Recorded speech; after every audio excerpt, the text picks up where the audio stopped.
Assalamualaikum warahmatullahi wabarakatuh. Bertemu kembali dengan saya Agus Wenda, terapis Kabuyutan Nabawadatala, Gusmus Raksaja Solusi Cerdas Menuju Sehat. Jadi di sini saya akan membicarakan tentang tema standar pola hidup sehat dari pola tidur sekarang. Pola tidur yang sehat sangat penting dalam menjaga keseimbangan fisik maupun mental kita. Berdampak, nah, sangat berdampak juga pada hubungan sosial dan spiritual. Berikut ada beberapa prinsip atau aspek ya. Yang satu itu berarti fungsinya tidur dalam hidup sehat. Tidur cukup dan berkualitas membantu untuk memperbaiki jaringan-jaringan tubuh. Dan salah satu cara juga ini ya, untuk kita tuh lebih mendekatkan lagi dengan yang Maha Pencipta kita. Nah, itu yang pertama. Terus yang kedua ada durasi atau waktu. Nah, waktu ya tidur yang baik itu jam 23 sampai dengan jam 3. Nah, di mana di sana ada disebutnya peleburan sel dan adanya juga pembentukan sel ya. Emang durasi tidur untuk orang dewasa itu rata-rata 7 sampai 9 jam. Nah, itu mungkin ya sedikit dari durasi tidur dan waktu tidur. Ini yang ketiga, yang harus dilakukan sebelum tidur atau ritual apa aja sih yang harus kita lakukan sebelum kita tidur.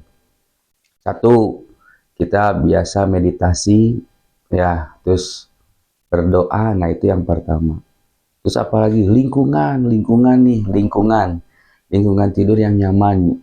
Satu, tempat tidur yang bersih, berarti kan ya, terus tidak bising, tidak banyak keramaian, karena dengan seperti itu kalau nggak bersih kan tidak nyaman juga buat kita tidur.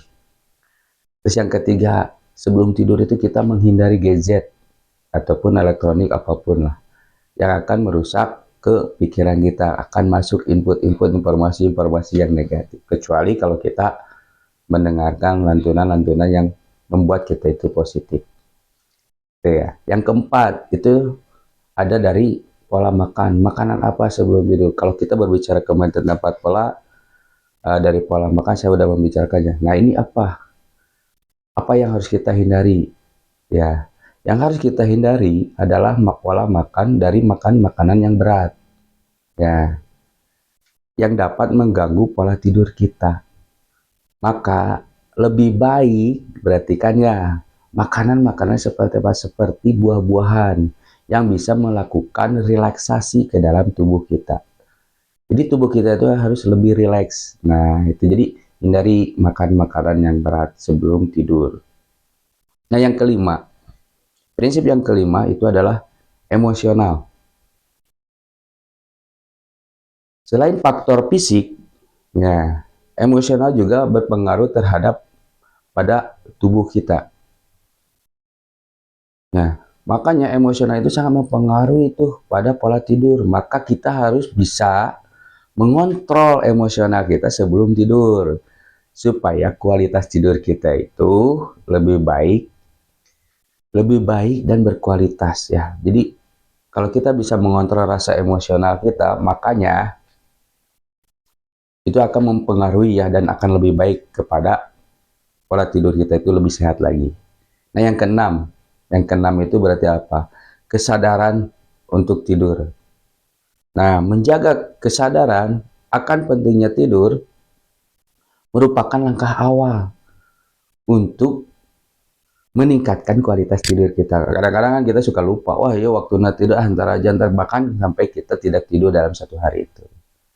Nah, itu prinsip-prinsip yang ada dari pola tidur sehat ya. Nah, kesimpulannya teman-teman, jadi dari standar hidup sehat dari pola tidur ini, dengan menerapkan prinsip-prinsip yang barusan, kita akan meningkatkan kualitas hidup ini. Kualitas hidup kita ya, secara keseluruhan, baik dari secara fisik, mental, maupun spiritual.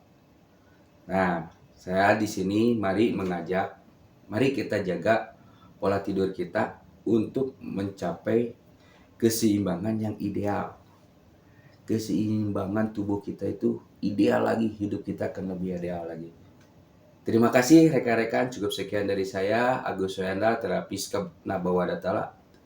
Terapis Kabuyutan Nabawadatala, Gusmus Raksa Jasad, solusi cerdas menuju sehat. Salam sehat. Wassalamualaikum warahmatullahi wabarakatuh.